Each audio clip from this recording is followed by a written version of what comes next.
All right. I'd like to go ahead and welcome everybody to the Tuesday, November 18, 2025 Warrenton Board of Alderman meeting. If you would, please rise and say the Pledge of Allegiance with us. I pledge allegiance to the flag of the United States of America and to the republic for which it stands, one nation, under God, indivisible, with liberty and justice for all.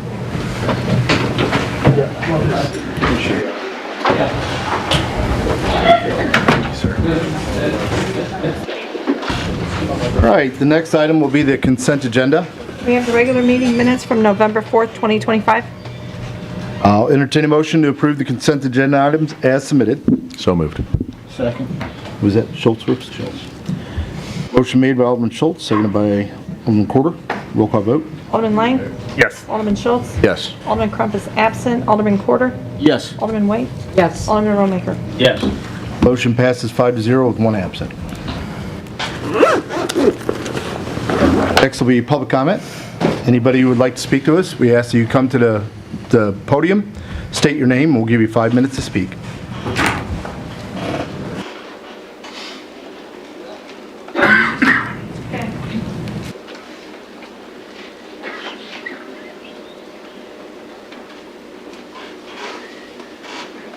My name is Clifton Wolf. I live at 434 Highway U, the last house to city limits. I was born in a cotton patch in Clay County, Arkansas in July 1934, right in the middle of the Depression. I was born in a 2-room sharecropper's cabin. There was no inside water, no electricity, no car, not even a team of mules. My father was a farmer and a teacher, so he was allowed to use this cabin and the mules while he taught and farmed. I was the 3rd child in this cabin, so it was kind of cozy. I am now 91 and still moving fairly well in spite of what you just saw. So I guess the old saying that goes, if hard times doesn't kill you, it will make you tougher.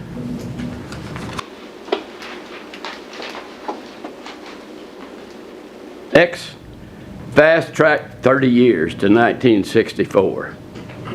I was assigned to the 3175th Military Police Company by the Missouri Army National Guard as an administrative and supply technician, and also served as a first sergeant for 22 years.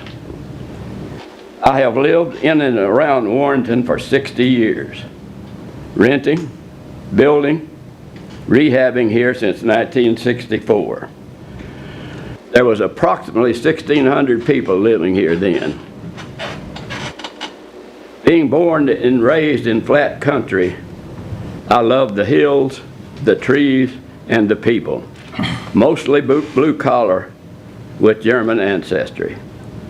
Now there is approximately 10,000 of us, still blue collar and still great people. However, we too have folks having hard times with homelessness. Individuals, families, and people who are really struggling to make ends meet. Building houses is very expensive now.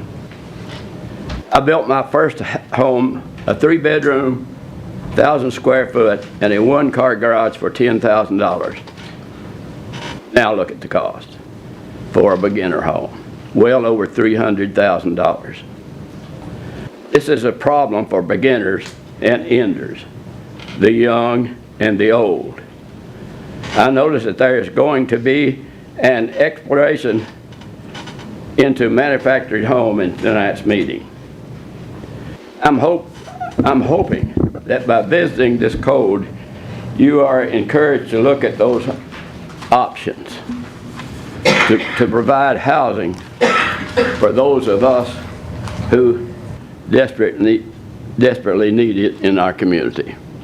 I've never been homeless, but I've been damn close. So if you can, there's a lot of homeless here in Warrenton. They're kind of stealth, but they're here. That's all I have unless you have some questions. I don't. I do, Thank you. Clifton. Clifton. So why do you think we have so many homeless people 'Cause I know it. in the city? No, why do you think we have so many people that are I'll give you homeless an- here? One of the reasons is, I'm quoting the gal from up at the Anchor House. Is that the one you're talking about? Anchor House? yeah, Anchor House, thank you. You're welcome, sir. She told me the other day that Warrenton has more homeless than Lincoln County. Lincoln County is bigger than Warren County. There was a homeless man froze to death here in Warrenton last year. If I understand right, he didn't even have shoes on. So, yeah, if you've lived the way I've lived, I mean, to me, these are the good old days. I didn't have an inside toilet until I was a junior in high school. So I know about trying to make when the weather gets cold. I know about it. So why do you think we have so many here and twice as many as Lincoln County? What are your thoughts on that? Well, I think maybe you're wanting me to say that maybe they're being encouraged to come in. I don't think that's the case. People are homeless. If you have some children, they're going to have a hard time getting a house. They're probably moving into your basement. And your parents, if they want to downsize, they're going to have a hard time downsizing unless they have a home that they can sell. Homes are, I just can't believe the price of homes. I can't believe the price of rent. So I can understand the people that have, and I don't know why they're coming here. I just don't know, but I know they're Or why here. are they staying? Why are they staying? Why are they staying?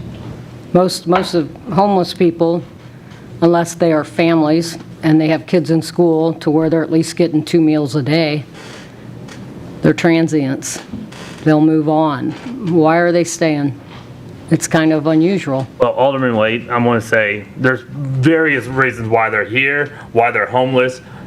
Asking him what the reason, what he thinks they're Yeah. homeless, he wouldn't know that answer.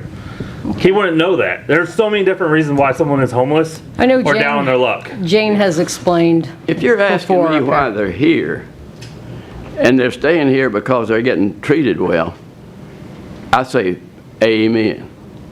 That's how they ought to be treated. Even homeless people are people. So if we're treating them too well for them to move on, that's the reason I say Warrenton's got some mighty fine people. Thank you, Clifton. You're quite welcome. Clifton, I did want to say, just because I haven't got to say this to you, thank you for your service. I really do appreciate that. Thank you. And thank you for bringing this up today. Thank you. I appreciate that. Welcome. Thank you, sir.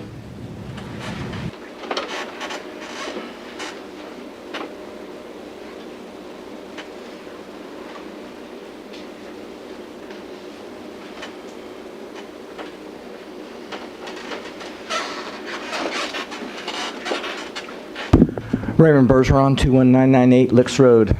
And I'm sure you're probably thinking, oh, our old friend is coming up again. Well, I'm not going to make it too difficult tonight. And I want to thank Alderman Lang there for talking about what I've been proposing about stepping back from the property lines. Because again, this is literally going to be in our backyard. Now, the information that I'm looking for tonight is simply this. I understand that they bought more property down on Licks Road, and they're going to move the lines for the easement over west, well, it would be south. Is there any confirmation for that? Does anybody know if that has been proposed? Because originally, the property that was bought by Mr. Heath runs down to Licks Road, and it runs through where the creek is currently at. Now, I think they want to move it up. I just would like to find out, maybe by the next meeting, if somebody could have some more information We can do- on the change of the easement location. We can definitely look into it, but nothing's been proposed. Okay, that's just it. Because again, I think when Alderman Waite here went and talked about some things, they spoke about 60 feet. That's way too close. So okay? Yeah. I'll reach out to Mr. Heath myself if I Okay. need to. Because I'd like to, at least, like I said, I don't want it to encroach on anybody. But, I mean, if we could get some better understanding. Again, I'm not trying to just, blow up some rumor that I heard. It's just that information gets passed along. And I appreciate what Alderman Waite has done here because, she's trying to help the people. I mean, that's really what it comes down to. I'll be honest with you, I'm sorry, but I'm never going to give you my full blessing on this because I have my reservations. But at the same time, remind you before I'm going to step down, or before I sit down, always remember, put your people before the profit. Protect your people before the profit, okay? Because this is going to truly affect us more than you might think, okay? Anyways, thank you. I appreciate you letting me speak because I know I'm a county resident. You could just say, I'm sorry. But we don't have anybody here to represent us from the county as far as residents go. We'll get you an answer before the next meeting. Thank you. I appreciate it. And thank you, like I said, Alderman Lang and Alderman Waite for your diligence in trying to get us the answers that we need. I'm sure this is all going to come down when the proposal comes out. But that's all I had to say. Thank you. Thank you, Raymond. Thank you.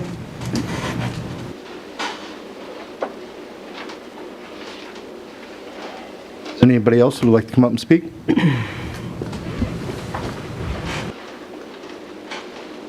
All right, Board of Alderman comments.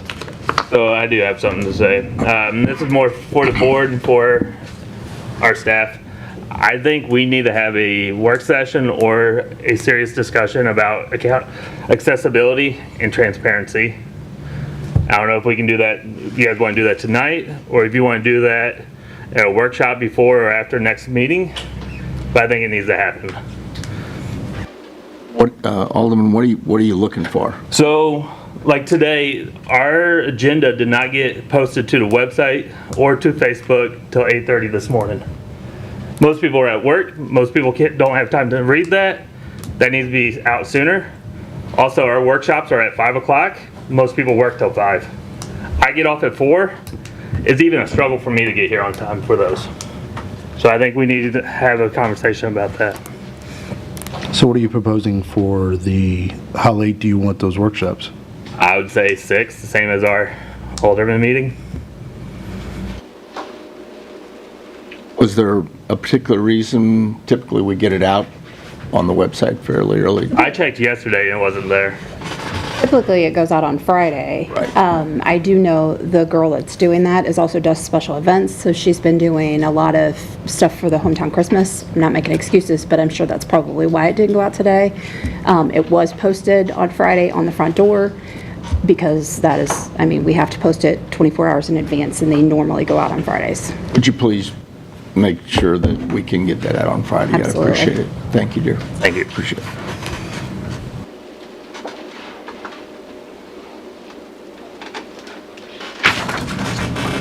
Anything else? I just want to, real quickly, Wreaths Across America ceremony will be December 13th, 11 a.m. at the City of Warrenton Cemetery, Lipstadt, correct? Correct. And Holy Rosary Cemetery promptly at 11 a.m. So it's a nice ceremony. Please come out and support Wreaths Across America. It's for our veterans, and we owe it to them. Can you give us Thanks. the date and the time again? December 13th, 11 a.m. And that's across the U.S. That's Across nationally, every cemetery in the country. And I believe someone said there was 500 Warrington? Warrenton has a few over 500 Of veterans. veterans. So, we always looking for volunteers to lay wreaths on that evening. And that goes all the way back to the Civil War. Some of those veterans have not been visited, except for this ceremony, for decades. This is the only recognition they get, and there's a Civil War memorial at the City Cemetery. Correct. I'd like to send out my condolences to the Tim Evansmeyer family, longtime Warrington residents that passed away earlier this week in a tragic accident, and I'd just like to give our condolences to the family.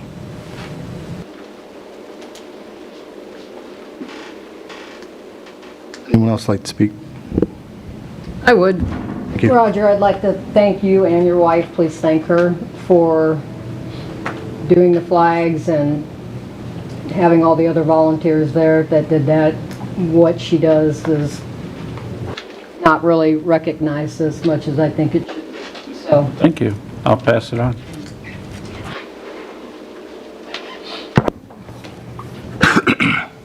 Anyone else?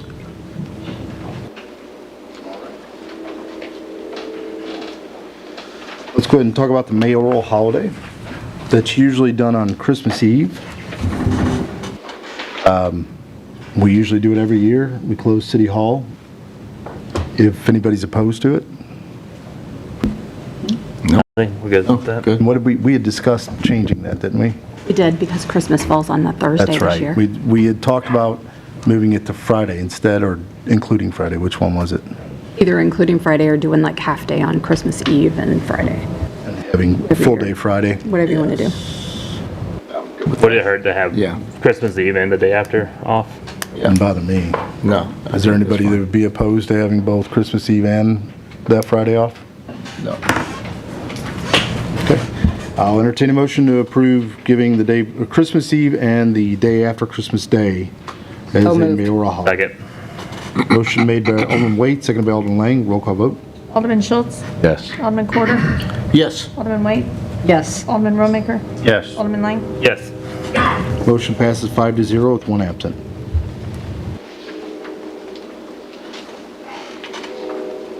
All right. Next, we'll hear from City Administrator Brandy Walters. Good evening. Thank you for that. I'll pass that on to our employees. I'm sure they'll appreciate it. The first thing that I have in front of you tonight is Agape's donation agreement. Michelle came and talked to us at the last meeting, and we went back and looked at our current budget, compared that to our actual spendings, and we are comfortable with a one-time donation of $8,000, and that is what is in front of you tonight, is an agreement for that as well as a bill. I know everybody wishes we could give more, but I mean, Yeah. at least it'll help a little bit. And hopefully with the government opening back up, it'll help in other areas, hopefully. All right. May I share a story? Yeah, come on up. Come on up. First of all, I want to turn around and say thank you to Clifton. How old did you say you are? 91. Clifton volunteers at the food pantry and is a longtime donor. So when he says that there are good people in this town, that's him. It's also the young people in this community. So I was almost late to this meeting because I got a call from a mom who said, "Is there anybody there who can take a food donation?" And I said, "Yeah, I'm still here waiting I have to go to a meeting tonight. I'm still here. Come on by."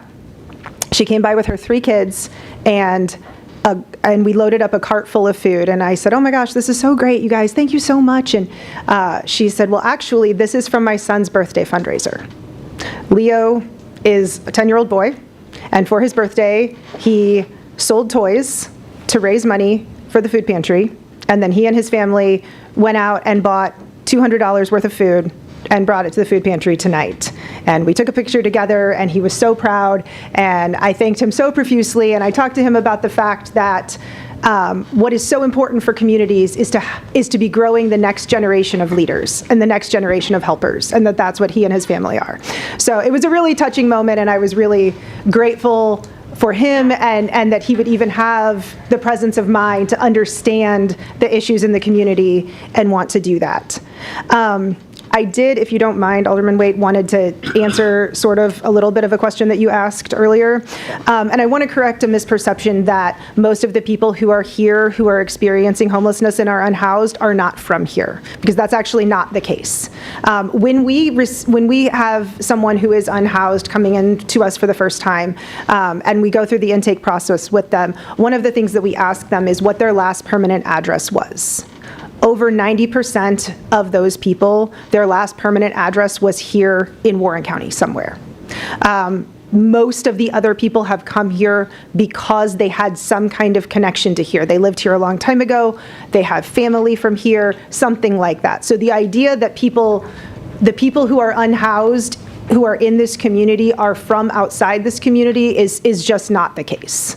I have a question for you with regard to that. Now, I've had discussions with Jane before. Sure. And I've had discussions with teachers. Sure. And I was told that we had at least 36 kids in the high school alone that were couch surfing, whose parents were homeless. So it's the biggest problem. I know Clifton said housing.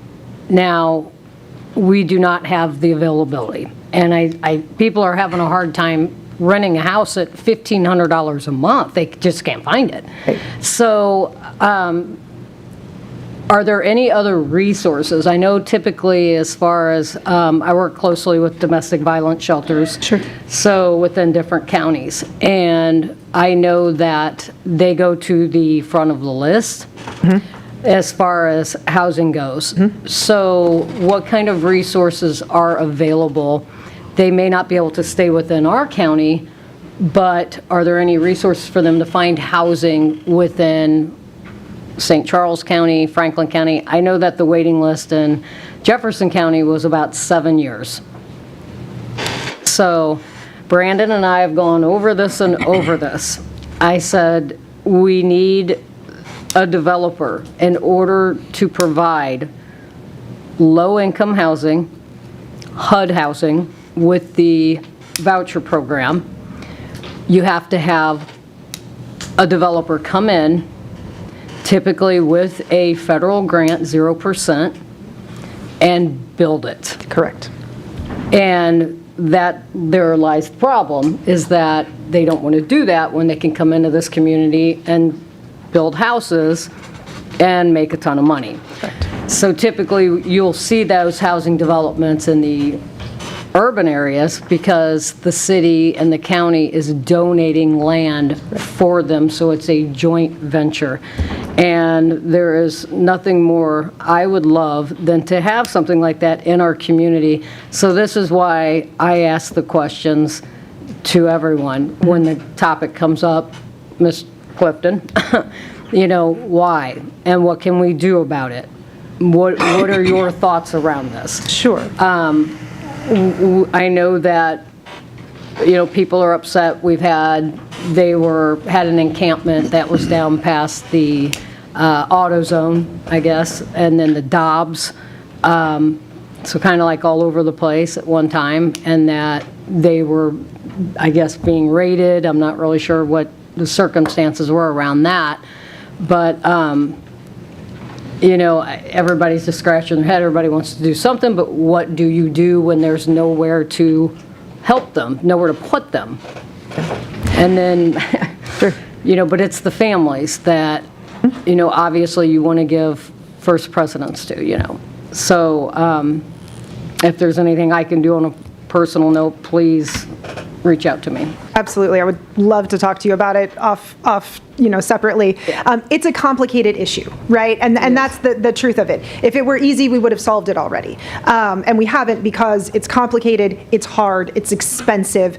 But at the bottom line is that these are real people we're talking about. They are real human beings from this community who are living in conditions that no one should have to live in.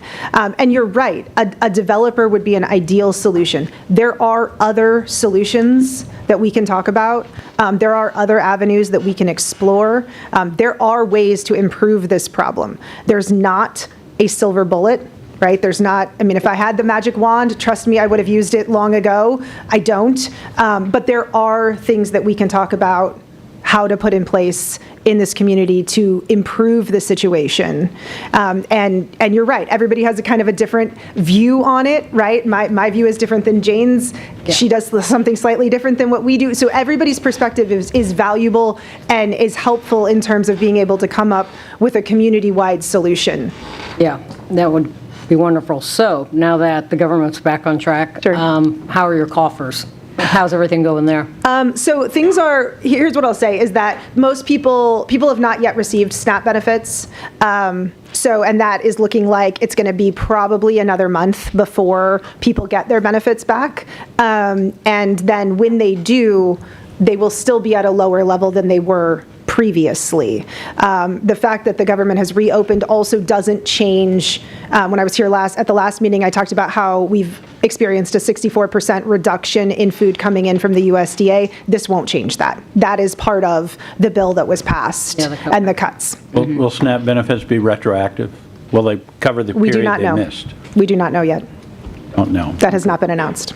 So you talked about there's other options that the city can do and we can work. I know next month you come to make your presentation. You guys are going to be so tired of listening to me. Can you include some of that into that? I absolutely will. Thank you. Yep. Good. Anything else? Yeah. Thank you guys very much for the one-time gift. We really appreciate it. It will be incredibly helpful. Thank you so much. Quite welcome. All right, Brandy, thank you for Sure. making that happen. We thought it was going to be 5, and she really blessed you with another 3, so that's great. Appreciate it. The only other thing I have for you tonight is at the last meeting, I had announced that we were going to have a site plan hopefully for the December meeting. That actually has been pushed out. It will be January. In January will be the P&Z meeting for that. I have gotten confirmation that we will have that on January 8th at 6 p.m. at the high school commons, which will be the P&Z meeting. And then the Board of Aldermen meeting on January 20th will also be at the high school commons. Okay, so January 8th with P&Z at the high school. No, just the P&Z meeting will be at the high school. And then the Board of Aldermen meeting, where it will be on the Board of Aldermen meeting, is January 20th. That will also be at the high school commons. It's just those 2 meetings, we're switching locations, just so we have plenty of room. Okay, so I know originally it was going to be December 4th, Correct. and they were going to bring their site plan and all that. That So has they're been pushed going out to January. they're going to do that January 8th then? Yes. Okay. So the first Thursday in January is actually on the 1st, which is a holiday, so we're going to have it on Thursday, January 8th I have for the planning and zoning meeting. I have another question going back to giving the employees the day before Christmas Eve, correct? So are we paying them holiday pay for that day off? Good, okay, I just wanted to make sure of that. Yes, Okay. that's all I have. Excuse me. I know, it's a bill. It's a bill. I got it. Oh, I'm sorry. That's all right. I went ahead and moved on forward. So the Agape donation agreement is a bill, so I will entertain a motion for the first reading of Bill number 57-25. So moved. Second? Whoa, who's first? I don't care. Doesn't matter. I'll take the take- honors, I don't care. I'll take Alderman Romaker is first. Who wants a second? Alderman Waite? Yeah. Okay. An ordinance authorizing a donation agreement between Agape Community Outreach and the City of Warrenton, Missouri. I'll entertain a motion for the second reading of Bill number 57-25. So moved. Second? I love that you guys are jumping in on it. I really do. We'll go ahead and put Alderman Lang, seconded by Alderman Romaker. An ordinance authorizing a donation agreement between Agape Community Outreach and the City of Warrenton, Missouri. Roll call vote. Alderman Corder. Yes. Alderman White. Yes. Alderman Romaker. Yes. Alderman Lang. Yes. Alderman Schultz. Yes. Bill passes 5-0 with 1 absent. I take it we are finished. Sorry. Next, we hear from Director of Operations, John Struckoff. Good evening. First item I have for you tonight is the admin report for October. We had 25 safety meetings. We're continuing to hire for grounds and maintenance, public works, and police officers. We had 21 citizen communications, 15 records requests, and 36 social media posts. But I would be happy to answer any questions on that if you Kevin?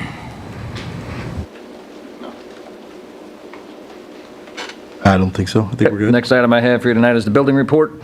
There were 44 permits issued in October, 68 permits closed, and unfortunately, I don't have the number of inspections we completed.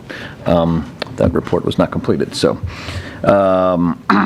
Ivy League and ELS continue to build single-family homes in Woodland Heights.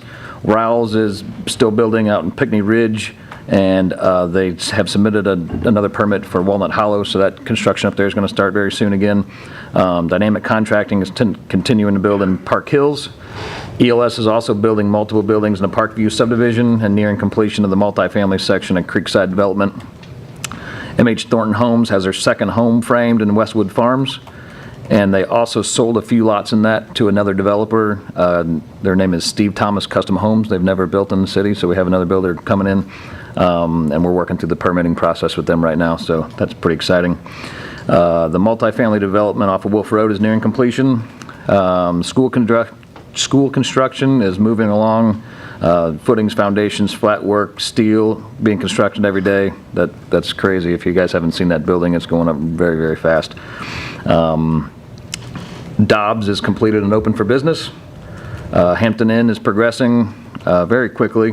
They're actually constructing the roof on top of the 4th story as we speak.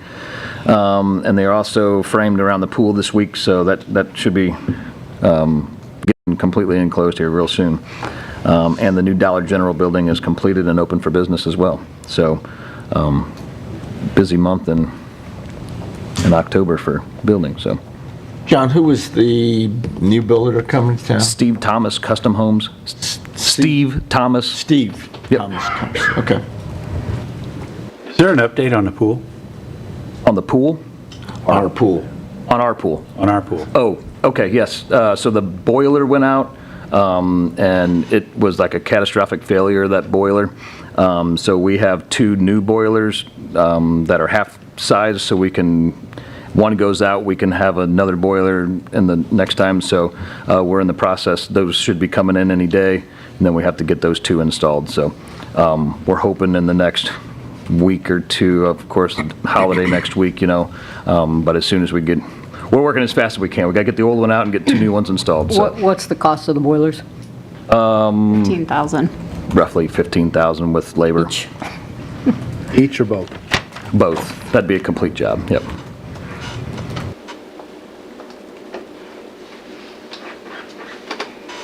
Other than that, I just have a reminder on my reports, a reminder of Hometown Christmas is December 6th at 5 o'clock. Be happy to answer any other questions on those reports. Good, thank you. I have one more item, which is a change order for the sidewalk project on Boonslick. Boonslick Improvements Phase 2. The total amount of the change order is $74,787. This was for a few changes in stormwater work, a few additional railings. They had to change some things once the project got going. I'd be happy to answer any of those questions as well. Any questions on that? And this will finish the project out, so it'll be completed once this is done, so. All right, I'll entertain a motion to approve the change order number 1 in the amount of $74,787 for the Boonslick Road Sidewalk Improvements Phase 2 project. So moved. Second. Oh, go ahead. Motion made by Alderman Schultz, seconded by Alderman Lang. Roll call vote. Alderman Waite, Yes. Alderman Romaker, Yes. Alderman Lang, Yes. Alderman Schultz, Yes. Alderman Corder. Yes. Motion passes 5-0 with 1 absent. That's all I have, thank you. Thank you. Thank you, John. Thank you, John. Next, we'll hear from Chief of Police Larry Eller. Good evening. The only item I've got for you on the agenda tonight is my monthly report. Don't have any questions. I'd like to quickly address a couple of things. Go ahead. First, I'd like to say thanks to the Northeast Coalition for Roadway Safety, who endowed us with a grant for about $3,500 to cover 2 handheld radar units and a bunch of traffic safety vests. So that's very much appreciated. Probably before I get to speak again, it's going to snow. So I'd like to remind everybody before this does happen, that if snow is forecast, please don't park in the street. It'll make guys' job a lot easier and ours. I'm just saying that Hope you're wrong. Randy, he works underneath you if you want to shoot him that look again. And last, the construction zone on 70. I've heard it from pretty reputable sources that a lot of people who are being stopped are actually local. So, please, if you're driving through there, the speed limit is 50. And it's not from lack of trying. I mean, I've gotten reports from my guys that they're doing 50 through there and getting obscene gestures from other drivers for driving too slow. So, I have a question tied to that. So, I'm getting a lot of complaints that they see state out there from time to time, but they're not seeing our officers out there. And I said, well, from what I understand, that it's usually night work. So that's when they're typically out there, correct? correct. Our guys work the nights on 2 different grants. One is for passive enforcement, which even on the passive one, they're stopping people because people are going by them at 85 miles an hour and they can't let that go, especially when the workers are present. The second is a hazardous moving violation grant. I think payroll I approved last week, 60 hours our guys were out there at night. And then, So are they pretty consistent? You're getting the guys to sign up at least every day to go do this? yes, and then during the day also, I believe State's out there, and recently this week I heard Truesdale out there also. They were. I've seen them. Seen all. And it's to the point now, ma'am, where the only thing I think that's going to slow people down is if we physically slow them down, like to drive 2 cars abreast down through I there. agree. I thought it was 55 through there, coming off the Warrenton exit all the way to... I would drive, Wentzville. if I had the manpower, I would drive 2 cars at 40 miles an hour through there nonstop. Well, literally, it was down to 1 lane, I guess it was last Tuesday, and it's 5 o'clock in the morning when I'm leaving, heading down the highway, and there were 2 police officers. I don't know if they were ours or not, but it was down to 1 lane, and that literally was the only thing I think that slowed them down. But if you're driving 55 and you're in the right lane, I mean, just like today, we come through, their semis are just, I mean, they're just moving, not just them, but so many people. And it's like, I don't know what you could actually do other than what you just said. You can't do that. I have a police officer driving down there who's getting the middle finger for driving the speed limit in there. So Yeah. I know. my only other option is, like I said, is to drive 2 cars 2 abreast and don't let anyone pass. Okay, well, I just wanted to, I know that I told the residents that reached out to me that were unhappy that they haven't seen police presence out there. I said, well, they're working at night mostly, and the supervisor, the crew chief on the construction site is the one who's directing them where to go, where they need to be. I said, so they're not just out there willy-nilly going wherever they want. I said, they're being directed to where they need to be. I said, and I had gone through there late at night and very early in the morning, and there was at least 5 between Warrenton and Wentzville, so they're Our guys there. only work when construction is going on also. So if it rains or they're not going to work that night, then the supervisor calls our guys off. I agree. I mean, I've seen Warrenton, Truesdale, also seen Wright City State? numerous I times. think State has a special unit to do just that. And then out there also. Forestell, so they Yeah. are all the way to Wentzville. Forrestell's really good. They're always sitting like right under T, right past T. They've always got a car there. Well, if you hear about me driving slow on the highway, that's when I'm going to. Well, Hopefully you don't get the finger. I'm more concerned about their safety than I am anything, because we know how people are driving. And, we talked about that today, where are they able to sit to where they're going to be safe? Because look what happened to our crew on the service road when the semi went off the highway. So I am concerned about that. Do they are they sitting like behind the barricades hopefully, or on, They have a little pocket that they can sit in. Okay. The K-rail, so. Well, Thank you. That's all I've got. Any other questions? Thank you, Chief. Next, we'll hear from Director of Planning and Development, Tim Burks. Good evening, Mayor and Board. You have a copy of my October monthly report. A few of the highlights on there. We had 3 new businesses open up in October. The Blue Sea Spa opened up at 14 Town and Country Marketplace. Burning Creation Studio opened at number 7 Town and Country Market, and the Dollar General store at 3900 Isabella opened. Excuse me, that's all I have on my report. Is there any questions for me? I believe so, Tim. Okay. Thank you, Tim. The next item is going to be the amendment. This is the amending Appendix A of Chapter 405 of the Municipal Code pertaining to household living, manufactured, and mobile home parks, ADM 143. On this amendment, prior to our August code change, the verbiage was in there, and during that code change, it was inadvertently taken out. So this amendment's just putting it back to the way it was previously. This motion passed, P&Z 7-1 with 2 absent, and the P&Z Commission also recommend removing this from the R3 zoning district during their meeting.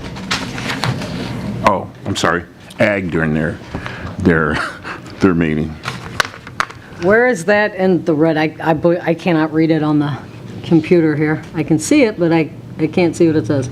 It's on the, it's going to be under the Where it's under specialty manufactured, types on the left-hand side. mobile home, where it says park, and then it It says says manufactured something, the mobile home park, and then manufactured manufactured. and/or mobile home park.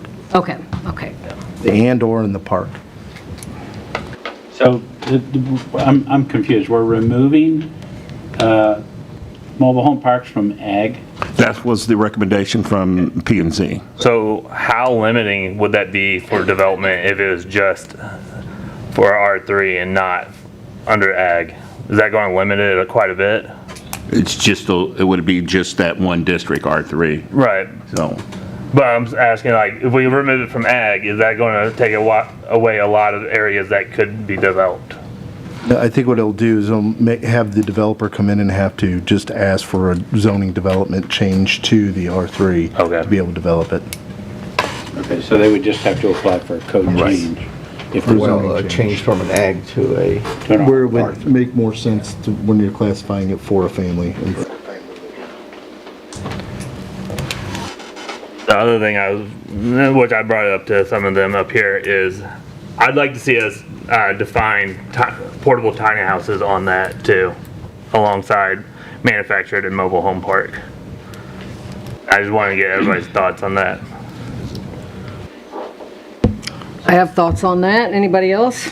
I think it's probably not, it'll be a long discussion here, to be honest. I think it'll be a workshop. I think it'd be a good workshop question. Can we do that in like January? I know we're kind of packed up. I don't mind.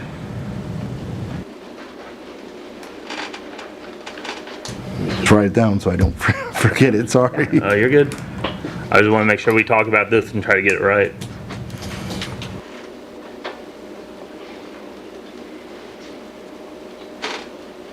So when this went through P&Z, they recommended putting mobile home parks in R3, correct? Well, it's already in R3, but they recommend removing it from ag. Okay. Yes. So should we table this until we have that workshop, or? Well, I think we can always make an amendment to it for that, but Okay. because it's also going to encompass that we have an ordinance against tiny homes and straw-built homes, we'd have to revisit that as well. Okay. So that's why I'm saying more of a workshop, because Yeah. it is more entailed. I just want to make sure we actually talk about it. No, I don't mind. Can you look at a January date that we can look at having a workshop, please? Thank you. That good? That's good with me. That's all I have. All right. That is a bill. So with that, I'll entertain a motion for the first reading of bill number 58-25. So moved. Second. Motion made by Alderman Quarter, seconded by Alderman Romaker. An ordinance of the City of Warrenton, Missouri, amending subsection A of Section 1 of Appendix A of Chapter 405 of the Municipal Code of the City of Warrenton, Missouri. I'll entertain a motion for the second reading of Bill number 58-25. So moved. Well, I think Alderman Waite would, second, Alderman Romaker? Second. Okay. Motion made by Alderman Waite, seconded by Alderman Romaker. An ordinance of the City of Warrenton, Missouri, amending subsection A of Section 1 of Appendix A of the Chapter 405 of the Municipal Code of the City of Warrenton, Missouri. Roll call vote. Alderman Romaker? Yes. Alderman Lang? No. Alderman Schultz? Alderman Quarter? Yes. Alderman Waite? Yes. Motion passes 4-1 with one absent. I'll entertain a motion for the closed regular Board of Alderman meeting. So moved. Second. Motion made by Alderman Waite, seconded by Alderman Quarter. All those in favor say aye. Aye. All those opposed say nay.